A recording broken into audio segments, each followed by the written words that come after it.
Hello student, welcome to my new video. आज के इस वीडियो में हम पढ़ने वाले हैं क्लास 12 फिजिक्स का एक मोस्ट इंपॉर्टेंट टॉपिक जो आपके बोर्ड एग्जाम में 5 नंबर में ये बार बार पूछ लिया जाता है, जो है मैक्सवेल का विद्युत चुंबकीय तरंग सिद्धांत।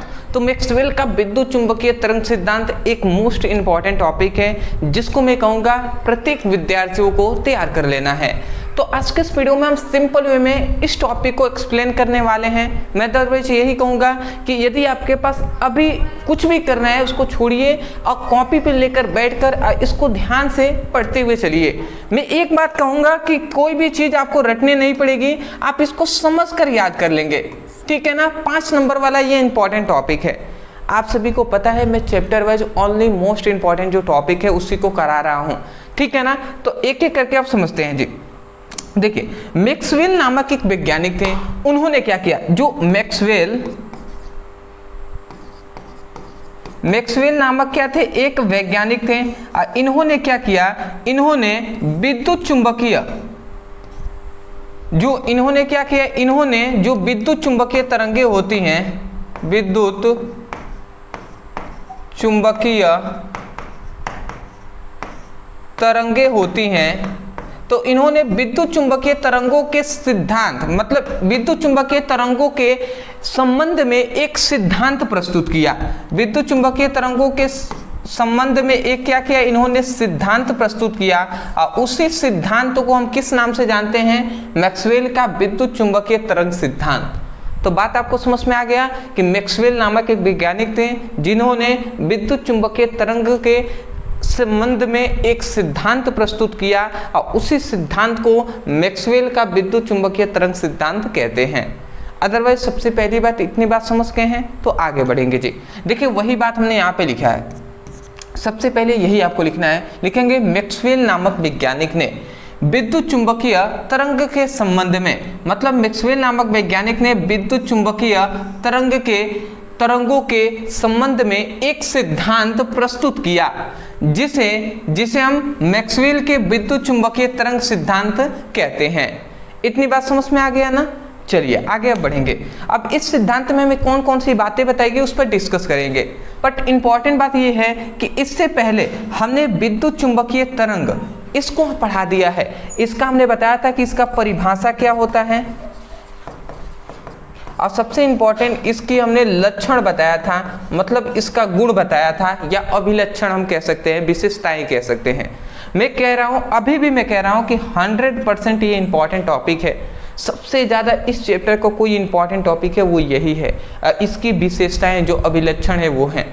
तो मैं ये कहूँगा कि आप बिल्कुल अभी तक इस टॉपिक को नहीं पढ़े हैं, आप पढ़ लीजिएगा। डिस्क्रिप्शन बॉक्स में तो फिजिक्स का लिंक मिलेगा, नहीं डिस्क्रिप्शन नहीं, आप क्या कीजिएगा, आप यूट्यूब पे लिखिएगा विद्युत चुंबकीय तरंगे ब्रदर सर, इतना लिख कर सर्च कर लीजिएगा, वीडियो आपको एक मिल जाएगा, उसको पढ़ लीजिएगा, आपको समझ में आ जाएगा, ठीक है जी।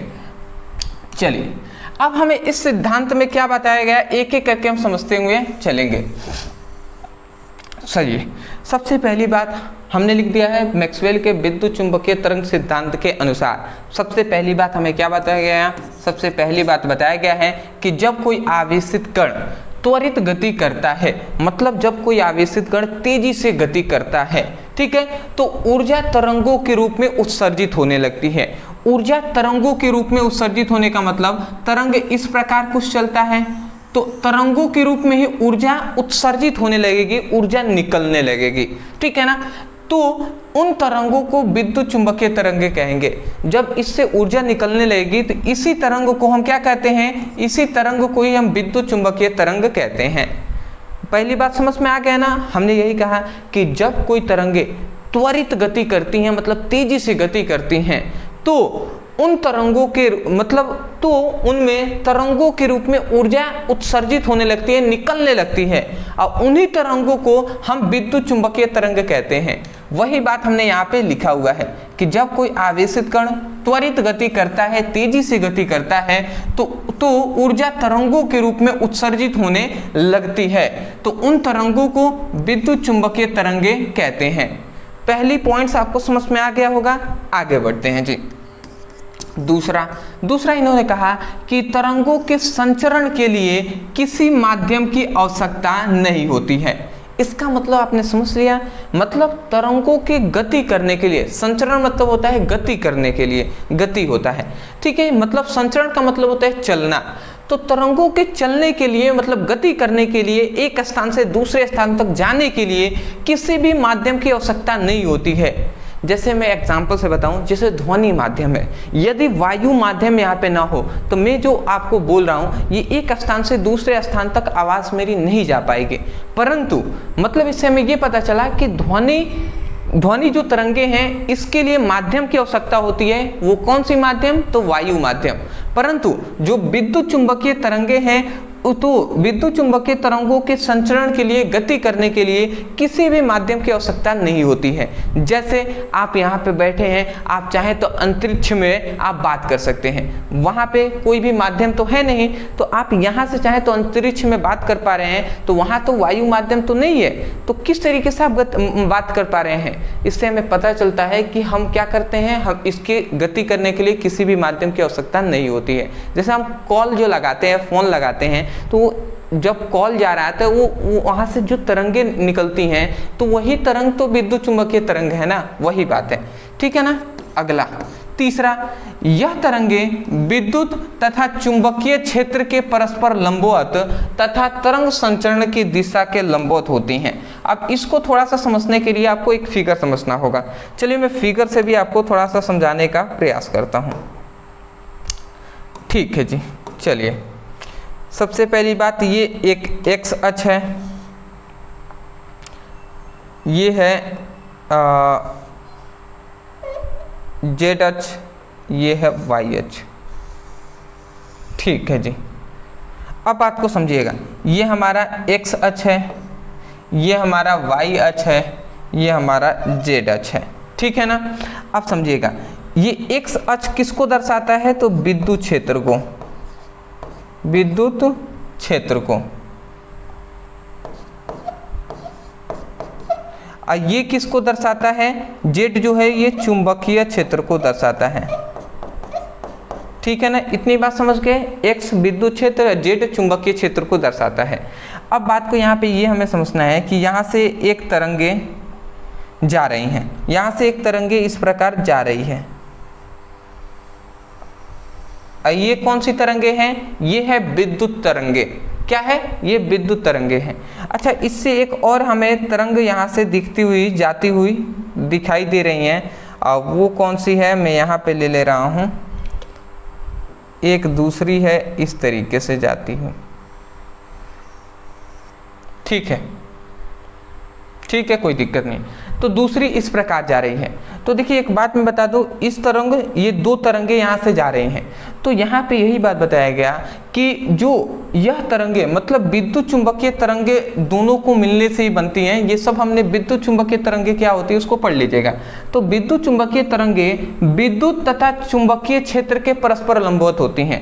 मतलब ये जो तरंगे हैं ये विद्युत क्षेत्र और चुंबकीय क्षेत्र के परस्पर लंबवत होंगे, मतलब 90 डिग्री बना रहे होंगे, ठीक है ना। विद्युत क्षेत्र और चुंबकीय क्षेत्र के परस्पर लंबवत होंगे, ठीक है। दूसरी बात कहा जा रहा है तथा तरंग संचरण की दिशा के लंबवत होते हैं, तथा जो विद्युत तरंगे या चुंबकीय तरंगे हैं वो तरंग संचरण की दिशा के लंबवत होंगे।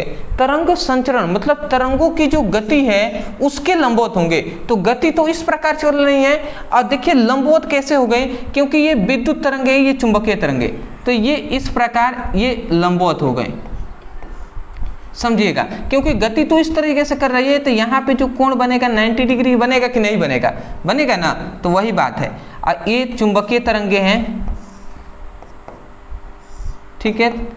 तो इतनी बात समझ गए। ये विद्युत तरंगे हैं जिसे ई से हम प्रदर्शित कर रहे हैं, ये चुंबकीय तरंगे हैं जिसे बी से प्रदर्शित कर रहे हैं। अच्छा, अब समझिए ये अगर ऊपर गया तो फिर से ये क्या हो गया, ये विद्युत तरंगे, ये चुंबकीय तरंगे, सॉरी ये चुंबकीय तरंगे, ये विद्युत तरंगे हो जाएंगी।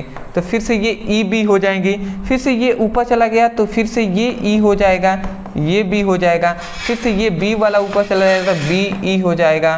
फिर से ई बी हो जाएगा, फिर से बी ई हो जाएगा। तो इस तरीके से चल रही हैं। आप चाहें तो इसको फिगर को बना लेंगे। फिर से इसमें क्या हो जाएगा, इसमें इस तरीके से ये एक दूसरे के क्या हैं, लंबवत हैं, ठीक है।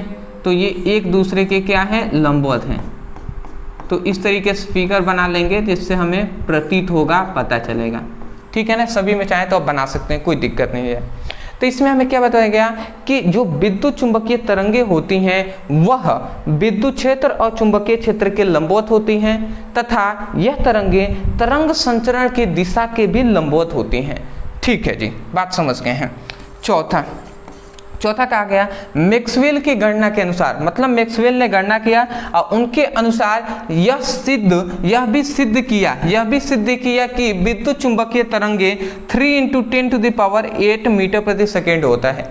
मतलब मैक्सवेल ने अपनी गणनाओं के अनुसार ये सिद्ध किया कि जो विद्युत चुंबकीय तरंगों का जो वेग होता है, वो 3 × 10⁸ मीटर प्रति सेकेंड होता है। मतलब इसका मतलब क्या है कि कि विद्युत चुंबकीय तरंगों का वेग 3 × 10⁸ मीटर प्रति सेकेंड है। इसका मतलब है कि यह प्रकाश के वेग के बराबर होता है, क्योंकि प्रकाश का भी वेग इतना ही होता है और विद्युत चुंबकीय तरंगों का वेग भी इतना ही होता है। ठीक है ना, इतनी बात समझ गए। अच्छा, पांचवा, सॉरी स्टूडेंट, वीडियो कट गया था। ठीक है ना, मैं जब वीडियो बनाकर पूरी तरीके से गया तो देखा कि बीच से वीडियो कट गया है। ठीक है, तो अदरवाइज मैं फिर से बता दे रहा हूँ। पांचवा ये हमारा था। तो पांचवा देखिए कह रहा है कि इसके निष्कर्ष पर मैक्सवेल ने बताया कि प्रकाश विद्युत चुंबकीय तरंगों के रूप में गति करता है।